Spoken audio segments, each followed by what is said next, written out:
सौभाग्य की बात है कि माननीय काशीराम साहब के साथ भी मैंने काम करने का अवसर मिला। 500 को फाउंडर मेंबर उन्होंने बनाया। तो मैं तो मिशनरी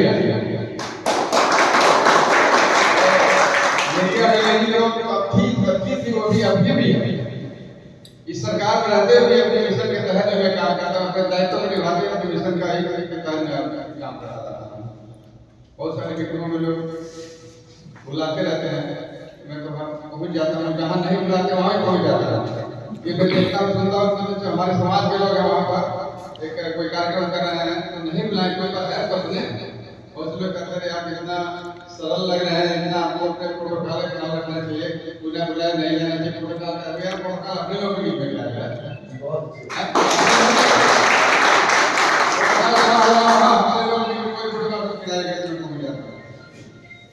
मेरा ये वो है तो हम लोग जो है साथियों, डॉक्टर बीपी साहब जो है वो जो 17 यूनिवर्सिटी है तो लेकर 2018 का जो उसमें जो बहुत बड़ा संघर्ष हुआ था हमारे समाज के, पूरे हिंदुस्तान भर के सभी लोग होकर के सरकार में सहयोग दिया, हिला दिया, तक दिया और सरकार झुक गई। उसमें आज जो है सरकार पर को बहाल करना पड़ा, जिससे हमारे बहुत साथी नौजवान शहीद हुए। और उनकी याद में डॉक्टर साहब ने अपने गांव पर अपनी जमीन ले करके कुछ पैसा लगा कर और लोग मदद से भी स्तंभ बनवाया। सबके फोटो लगे हुए हैं, सबके डिटेल्स हैं, कहाँ रहने वाले हैं। जब ये कार्यक्रम जो है वो उद्घाटन होना था तो डॉक्टर साहब से बात चल रही तो उन्होंने कहा कि देखिए उद्घाटन होना हमारा मेरे को आपको आना है, हमने निश्चित आएंगे। मैं प्रोग्राम बना लिया। मैं पहली बार पश्चिम में जाता था, ज़्यादा पश्चिम नहीं निकलता था, पूर्वांचल के दौरा करता था, ज़्यादा तक निकल गया। मतलब बुंदेलखंड बुलंदशहर जो है, मैं उस दिन जाना कि मतलब कितना दूर है यहाँ से, वाकई में जो है कई जिलों को क्रॉस करके जाना पड़ता। सुबह निकला, शाम को 6 बजे पहुँचा। मेरे कमर में हालांकि इतनी जर्नी नहीं थी, मेरे रीढ़ का ऑपरेशन हुआ पेट में, ये कुछ 7 साल ऐसे जगह पर जरूर दर्शन करने के हमारे शहीदों के याद में पहुँचना। फोन के डॉक्टर प्रोग्राम कब से है, कब तक आना है, तो डॉक्टर ने कहा कि पोस्टपोन हो गया। तो पता चला कि 7 साल ने परमिशन नहीं मिली है। प्रशासन को कहा था कि ऐसी मानी नहीं करता है, तो इसलिए फिर जो कोई बात नहीं, मैं वहाँ पर पहुँचा जरूर, लेकिन फिर वहीं से जो है कुछ दिन वापस आ गया। उससे तो भाग्य नहीं मिला, फिर कभी दोबारा जाऊँगा, वहाँ जाऊँगा, उस जगह पर नतमस्तक होऊंगा। तो साथियों देखिए, रिटायरमेंट के बाद जो है लाइफ दूसरी रहती है। बहुत से लोग सर्विस में रहते हुए उस समय नहीं निकाल पाते परिवार के लिए, अपने समाज के लिए, लेकिन आपने अपने दायित्व को, सरकारी जो दायित्व है उसको निभाते हुए सब कुछ करते रहे, परिवार को देखते रहे, समाज को देखते रहे, और अब भी आगे भी हम सब लोग भी करते हुए देखेंगे। तो ये हम लोग के लिए बड़ी सौभाग्य की बात है कि है क्या कि समाज में इस समय जो है सही नेतृत्व नहीं मिल पा रहा। आगे जो हालात है सबको मालूम है, बहुत ज्यादा तो नहीं जाएंगे, राजनीति नहीं जाना चाहते, लेकिन स्थिति है हमारे लोग ये बड़ी सही स्थिति है। हमारे लोग बस समझ लीजिए कहीं भी नहीं रहेगा, नहीं इधर जो हमारे नजर हो पा रहे, बहुत सारे इधर जा रहे स्थिति है। आपका हार्दिक स्वागत अभिनंदन। और हम लोगों के छात्रावास में भी पूर्व छात्र डॉक्टर सुशील कुमार कुमार सर आए हैं और मनोज प्रभाकर भैया आप आए, आप मुख्य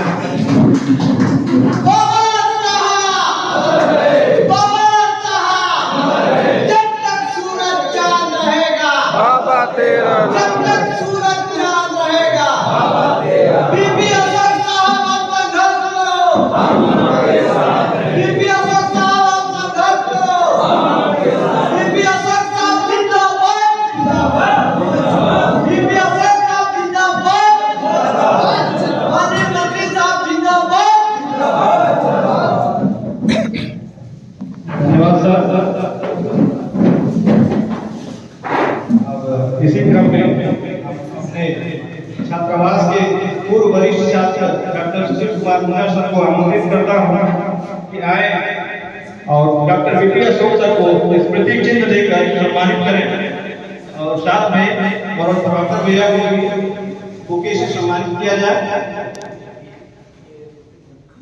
डॉक्टर सुशील कुमार मुन्ना सर पूर्व छात्रावास में अंतर्वासी छात्र हैं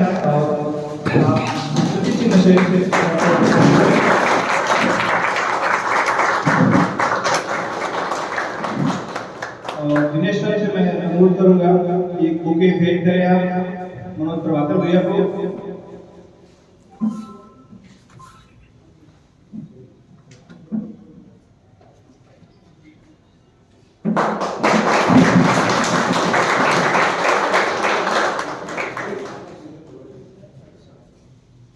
धन्यवाद।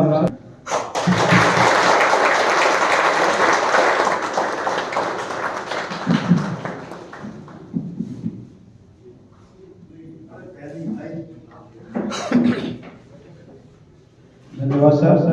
और ये बुके एक मुन्ना सर आप बुके देके सबको सम्मानित करके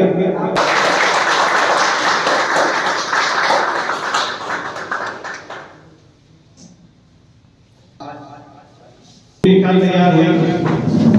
जैसा कि हम लोगों ने इस कार्यक्रम के रूपरेखा तैयार करके उस कार्यक्रम को सफल करने की भरपूर कोशिश की। अगर फिर भी जो भी त्रुटि रही हम अपने वरिष्ठ जनों से तथा मुख्य अतिथि से क्षमा प्रार्थना करते हुए अविलंब मैं अपने मुख्य अतिथि सर को आमंत्रित करूंगा आपके आशीर्वचनों से तथा आपके इस समय की जो सामयिक परिस्थितियों पे जो प्रश्न छूटे हैं जो बच्चों ने जो रखा है छात्रों ने उन सभी को हम लोग सुनेंगे और पुनः आपको हार्दिक बधाई अभिनंदन देते हुए छात्रावास परिवार की तरफ से मैं आमंत्रित करता हूँ आदरणीय डॉक्टर बीपी अशोक सर को। धन्यवाद।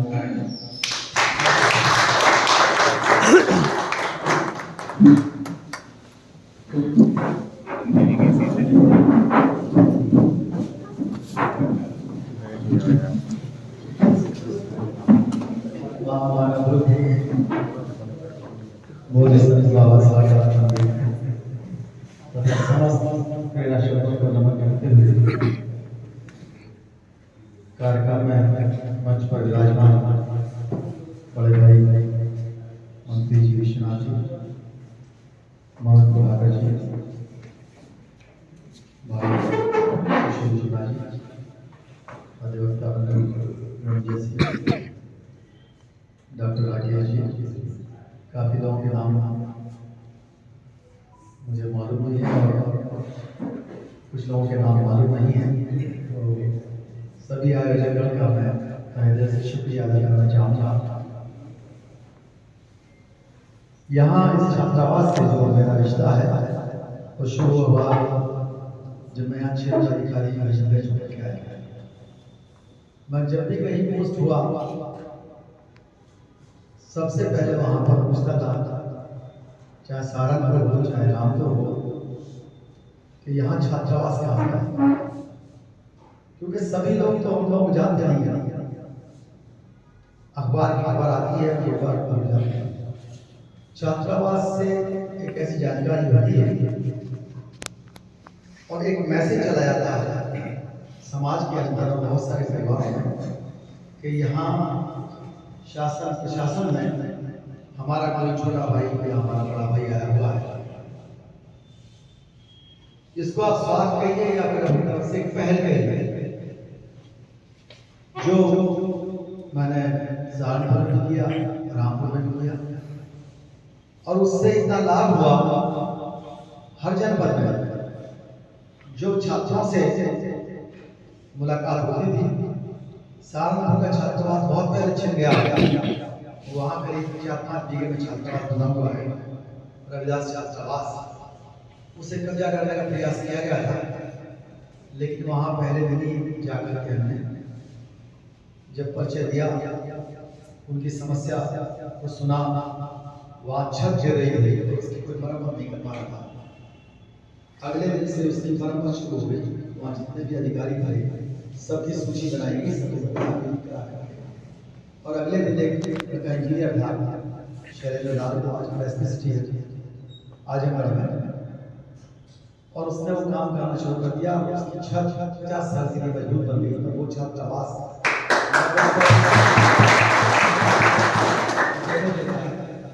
ऐसे ही रामपुर में भी छत आवास था।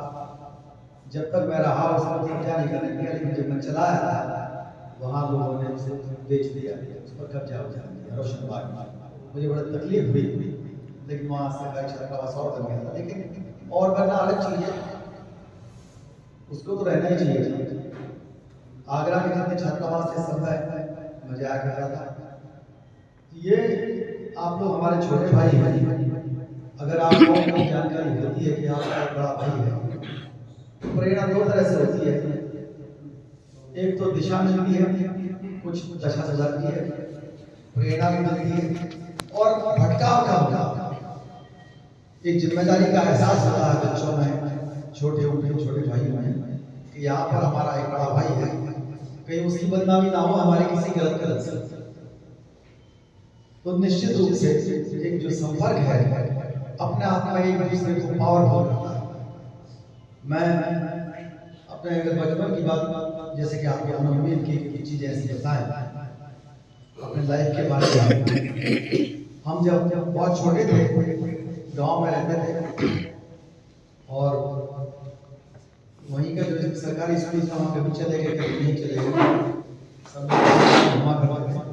पिताजी का सिलेक्शन हमारे साथ नहीं हुआ था पहले, क्योंकि बाहर हुआ होते थे तो बच्चे भी काफी बड़े हो जाते थे। पिताजी ने किताब ला करके दी थी, भागो नहीं दुनिया में, राहुल साहब की किताब है। मुझे अंदर क्या लिखा है तो याद नहीं है, लेकिन उसका जो टाइटल है वो इतना अच्छा है तो वाकई हम क्यों भागे, हम दुनिया को बदलने का प्रयास क्यों ना करें। और वो दुनिया कौन सी दुनिया? हमारे लिए कोई यूनिवर्स नहीं है दुनिया, हमारे लिए वो है हमारा पड़ोसी, हमारे रिश्तेदार, हमारे मित्र, हमारे क्षेत्र के लोग और हमारे जानने वाले लोग जहाँ हम आते जाते हैं, वो हमारी दुनिया है, हमारा देश हमारी दुनिया है। विदेश जाते हैं तो निश्चित रूप से वहाँ भी एसोसिएशन होता है और हम जुड़ते हैं लोगों से। उस किताब का बहुत बड़ा असर पड़ा, एक मैसेज मेरे दिमाग में आज भी बनता है कि हम दुनिया को बदलें। वो किताब पुलिस अकेडमी से पिताजी ने लाके दी थी, जो मुरादाबाद में ट्रेनिंग कर रहे थे उस समय। दूसरी चीज हमारे घर में जो मुरादाबाद में रह रहे थे तो एक करंट लटका हुआ था बाबा साहब, जिसमें बाबा साहब पूरे वकील वाली वर्दी पहने हुए थे, काली वाली नीचे नीचे जो एप्रन होता है, उस पर लिखा हुआ था doctor Bhimrao Ambedkar MA LLB PhD DLED Bharat सब डिग्रियों के नाम लिखे हुए। हम लोग पिताजी से बहुत कम बात करते थे, अभी भी डर लगता है मुझे, लेकिन हमने पूछ लिया पिताजी इसमें सबसे बड़ी डिग्री कौन सी है? पिताजी ने हिसाब लगा कर कहा कि ये DLED जो है इसके बाद कोई डिग्री नहीं होती, सबसे बड़ी डिग्री यही है। तो मैंने उसने कहा भाई मैं भी DLED करता हूँ, 4 साल का रहा हूँ 5 साल का, तो बोले हाँ ठीक करना। फिर दूसरा सवाल मैंने किया कि अच्छा बताओ कहाँ पढ़ाई की थी? वो इंग्लैंड अमेरिका जर्मनी। मैंने कहा मैं भी जाऊँगा, मैं भी वहाँ पढ़ूंगा। और उस दिन 4-5 साल के बच्चे का वो अपने आप में कमिटमेंट एक दिन सफल हुआ। एक दिन ऐसा आया कि मैंने सबसे कम उम्र में दुनिया में DLED की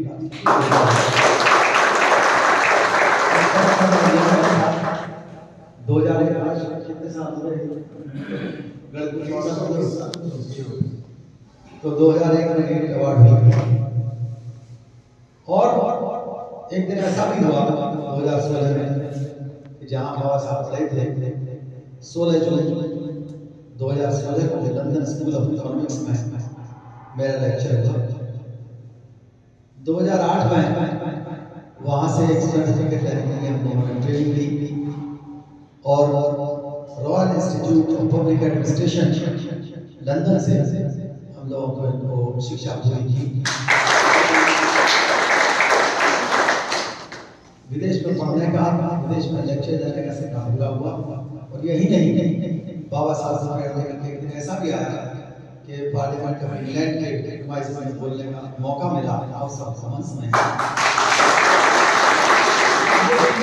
निश्चित रूप से कहीं ना कहीं हम जब अपने आप से वादा करते हैं, हमारे पास आइकॉन्स होते हैं, उनसे प्रेरणा लेते हैं, तो लगातार वो हमारी यादें हमें सोते हुए जागते हुए, सोते हैं तो नींद नहीं आती, जाग रहे हैं निश्चित रूप से वो उस समय भी हम लोग ख्वाब देखते हैं। पिताजी की वर्दी बहुत अच्छी लगती थी और जो वर्दी का आप लोगों ने देखा होगा सबसे अच्छा सरकार ने हालांकि उसको खत्म कर दिया है। नीली टाई होती है जिसमें और खाकी वर्दी होती है। मैं आपको कई बार पहन के भी आया हूँ 26 जनवरी 15 अगस्त और खास मौकों पर वो पहनी जाती है। पहले जाड़े में पहनी जाती है लेकिन वो धीरे धीरे उसका चलन कम हो गया। और वैसे भी वर्दी अपने आप में एक बहुत बड़ा लगता है कि हमें कुछ अलग मिला होगा जो करते हैं स्टाफ से यूट्यूब मिलिट्री के हमें पुलिस के वो सब बहुत आकर्षण होता है। फिर एक दिन पिताजी के साथ पुलिस अधिकारी के यहाँ घूमने गए थे, वहाँ देखा पुलिस अधिकारी का मकान, वहाँ स्वरूप पार्क में देखा, एक जगह ऐसा देखा हम लोग 4-5 साल ही रहे होंगे, पिताजी को भी किसी ने स्वरूप मारा। हमारी दादी बताती थी कि पुलिस बड़ी ताकत होती है, सिपाही बड़ा आदमी होता है।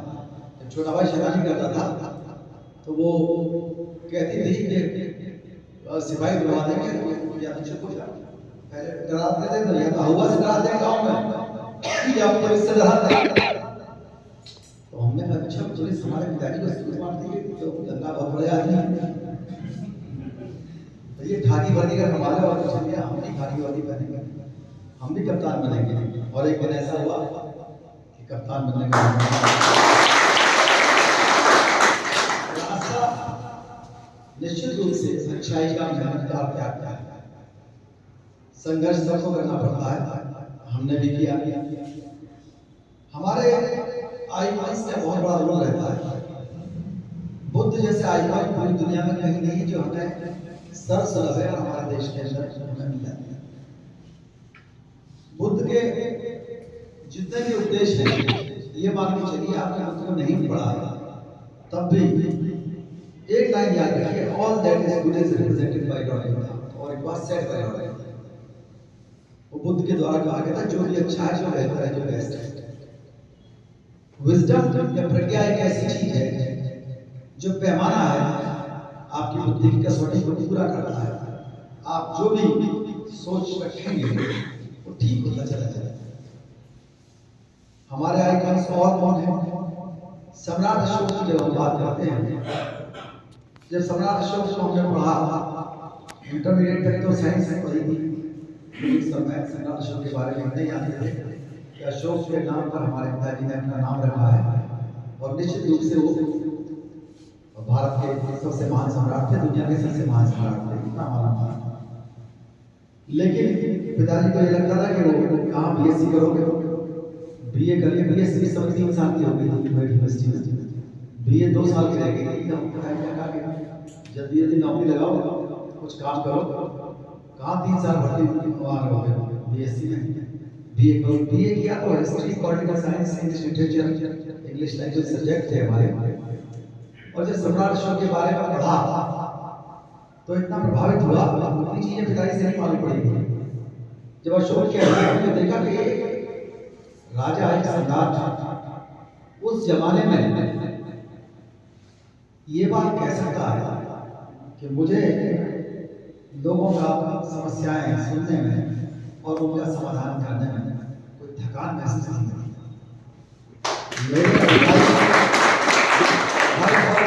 हर जगह जनता की समस्याओं को सुने और उनका समाधान करें। मेरे अधिकारी जनता के साथ रूखे मन से काम न लें, गुस्से से काम न लें, क्रोध से काम न लें, चिढ़न से काम न लें, उनसे ठीक से बात करें, सद्व्यवहार से बात करें। ऐसी बात आप सम्राट अपने साल पहले कहता है। ये एक आश्चर्य की बात थी जो आज मॉडर्न मैनेजमेंट और एडमिनिस्ट्रेशन सिखाते हैं बड़े बड़े जो मोटिवेशन गुरु हैं, वाकई वो पहुंच ही नहीं पाते सम्राट अशोक बुद्ध बुद्ध जब कहते हैं you are what you have made of yourself, तुम वो हो जो तुमने अपने आप में बनाया है। और सम्राट अशोक ने बुद्ध के सिद्धांतों पर अपने पैर स्टेट बनाया इस दुनिया में।